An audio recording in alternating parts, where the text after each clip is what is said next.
Welcome back everyone to Skyrim's mod of the day. I have finally returned from the abyss of nothingness. I am back, and so is the series.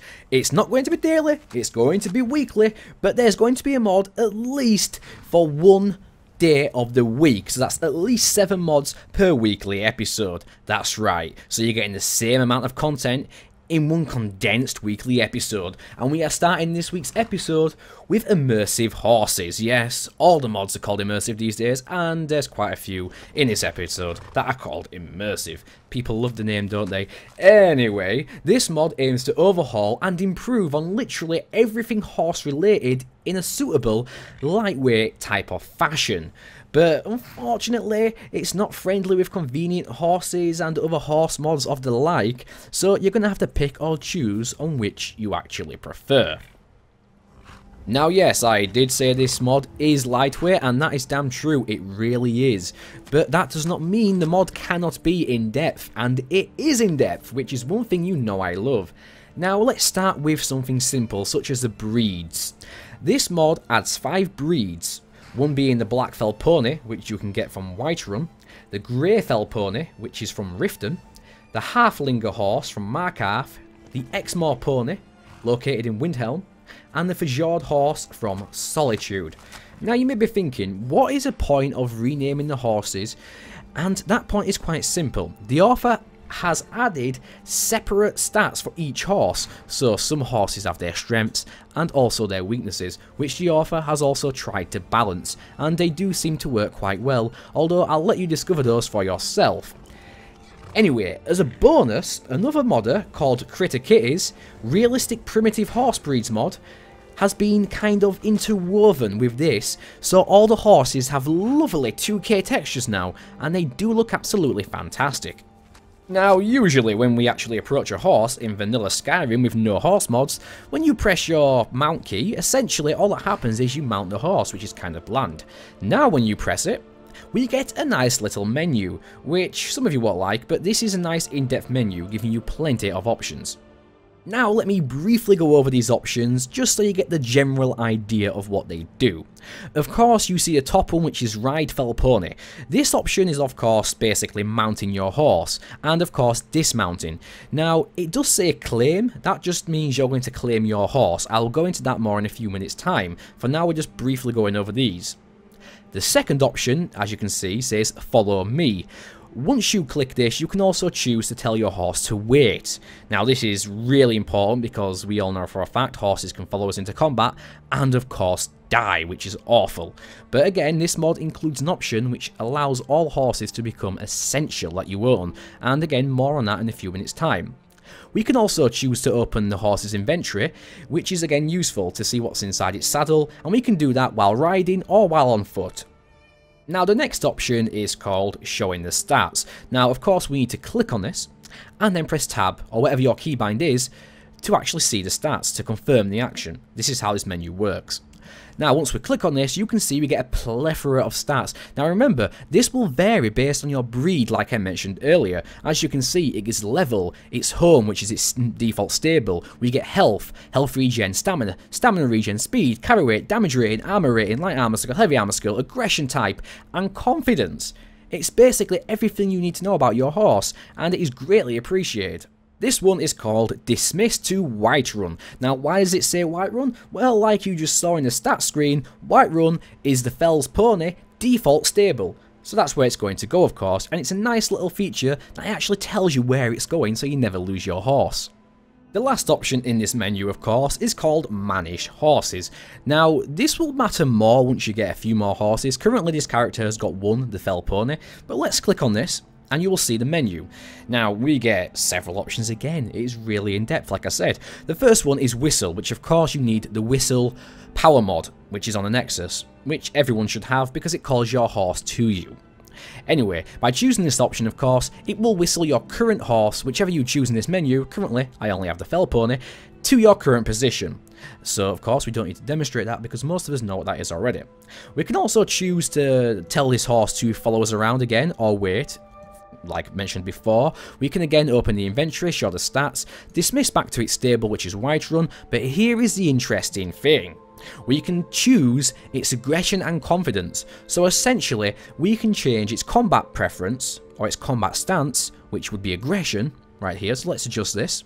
And we can change it now from unaggressive, which of course that means it won't really attack anyone. Or we can go to frenzied, which is basically going to put the horse in a bloodlust fever. But you might like that, so let's select that. Now if we go back down here to change confidence, now I like to think of this as the horse's personality, which it really is. Now we've got cowardly. Now again, certain horses will have their default personalities and combat stances, which you can always change, which is the best thing about this mod. Now the last two options we can see are rename and swap positions. Now the latter, swap positions, basically means, say for example, if you've got 4 horses, you can move them up and down in the menu. So your favourite horse can be on the top and your least used can be near the bottom. Again, a nice feature for those that like it. But the best feature in this menu, in my opinion, is the rename option. And that is... it explains itself really, because you can rename your horse anything. Like rename or remame. Hey, a mame, it's a horse, it's a mame. Hey. Or in my case, let's use Sloth as the horse. There we go, our horse is called Slothability. Thank you, Sloth. Thank you very much indeed. And it doesn't stop there. We're only just scratching the surface, really. Let's actually mount our little Sloth ability. Ride Sloth ability. Oh yeah, we're going to ride Sloth. We are. Here we go. No dirty thoughts now. Now, we are currently on top of Sloth ability. Now, you're probably thinking, what am I going to show you now? Well, again, the menu does work inside of this, and you can actually assign a default action if you want to, of course. But as you can see, we get new options now, like Talk Search. What is that, you might ask? Well, it basically means we can now talk to NPCs or search bodies while mounted, which I think is a brilliant feature to add to this mod. And again, we get the usual plethora of other options that we've already gone over. So let's go over to this NPC briefly, and let's try and talk to him, if we can get the camera correct, because you know how bad the cameras are on horses. Let's see, talk and search, tab exit. Man like you needs a war horse, I reckon. There we go. It basically assigned and auto-tracked the nearest NPC and chatted to him. None of them's older than And as you can see, we can talk to him perfectly, and it will do the same for any bodies that are on the floor that you want to loot. And like I said, this is a great addition and much appreciated by me, and I'm guessing by you as well. The next part of the mod I would like to cover are the saddles. Now, of course, you can craft up to 3 saddles by default for your horses, and they are the First Saddle, the Imperial Saddle, and the Dark Brotherhood Saddle. The Dark Brotherhood one does require a Dark Brotherhood allegiance, but you can still craft it if you have that, of course. And this also applies to some NPCs, like you will see Imperials with Imperial saddles, and Dark Brotherhood members with Dark Brotherhood saddles, which is very immersive. Now, some mods do allow more saddles to be crafted, such as craftable horse barding, which of course allows you to craft armor barding for your horses, so I definitely recommend that.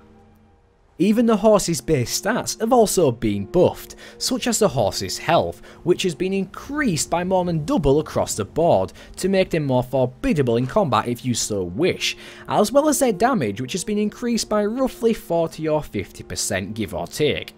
Now, jumping or landing on enemies causes a kick, resulting in damage and knockdowns. Galloping horses will also knock down their enemies and run them into the dirt. Their speed has also been made more immersive as well, with longer gallops suited to real life horses, but that also means they result in longer rest times in between the said gallops. So this means stamina significantly is increased, while stamina regen has been severely reduced. And for you thieves out there, there's a nice little option in here that you will really like, and that is the fact that you can claim a horse even if you steal it, totally independent of ownership of the horse. So, with these changes, if you steal a horse, the horse itself will not trigger a bounty anymore, although if someone else sees you obviously stealing the horse, you will get a bounty, but you can still claim the horse. Now, this is a set time after stealing it. You have to stay on the mount, so let's go ahead and steal the horse now. Horses also can't detect you now either if you sneak on them, like they always could before. Now, as you see, I did steal it, people are aware of it. So essentially, all you've got to do now is ride the horse for a disclosed amount of time, which by default is 60, which you can change in the MCM menu. Essentially, once you've ridden the horse for 60 seconds, you are allowed to claim the horse for yourself and you now own it. During this allotted time, which again is by default 60 seconds, you cannot fast travel and you cannot wait, and anyone in the area will of course attack you. Now, there have also been some other minor tweaks and features here and there, but I don't really like calling them minor myself because to me they're not minor. Every single tweak in this mod is brilliant. For example, let's dismount. You see how much faster that was? It was faster, but still immersive, which can really help in a combat situation. Another feature is how much easier it is to attack people. For example, well, that was unexpected. Here we go. The attack range on top of the steed has been increased. Significantly, I might add, which is definitely a nice praise because the camera angles, as you know yourself, are horrible when fighting on horses, so this does make combat a tiny bit easier if you are an invalid like me and can actually attack properly. And of course, last but not least, I've been talking about the MCM all the way through, and yes, this mod does have one. As you can see, we get plenty of options here, such as standing activation, sneaking activation, and mounted activation, where you can choose all the said options what we've mentioned before, and they're all right there, so by now you should understand what they do. We've also got some horse rules. Now here you see the 60-second allotted time limit for stealing a horse until you claim it for yourself, which I mentioned before, and that this can be changed to whatever you want, default 60, all the way up to 86,400 seconds. Good luck with that one. You can also turn off certain options here, such as protecting horses. You can enable this, which will basically make all the horses invincible besides to you, basically. So no NPCs can kill them, they're all essential, but you can kill them if you so wish. If you're into that kind of thing, I suppose. You can also disable the trample and kick effect, which I mentioned earlier. I'd keep it on myself because it's more immersive, but that's totally up to you. And again, we've got another set of hotkeys here, which is off by default, but of course you can enable it because these hotkeys are good. So you can essentially really define your options, so you don't have to open the menu every time, like the horse list, the canter, which is a trot, we've got the whistle key, we've got the wait, etc. All these kind of keys which are really in-depth and really useful if you like using them. Now let's just show you real quick the trot and the canter. Here we go. If I go into a, there we go, a nice little trot. Isn't that lovely? That is really nice. Let's go into a canter, awesome. Now let's go into a really fast gallop, and like I told you before, the gallop speed has been significantly increased, as you can see. But it is more realistic and therefore immersive. And the next mod this week is a throwback. Yes, it is a telescope mod, which was actually in SMOTD episode 192 to be exact, so quite a long time ago. Now, I will note that this mod has not been updated since January of 2013, so I'm not really sure if the support is still going to be there for this mod, but it has improved significantly since I first reviewed it, so I figured it was worth a re-review. Now, when we first visited this mod, way back then, the models were kind of really crappy, but it was a really good idea in retrospect. Now, as you can see here, I have got the leather one equipped. We have three ones now. We have the dwarven, the iron cased, and the leather.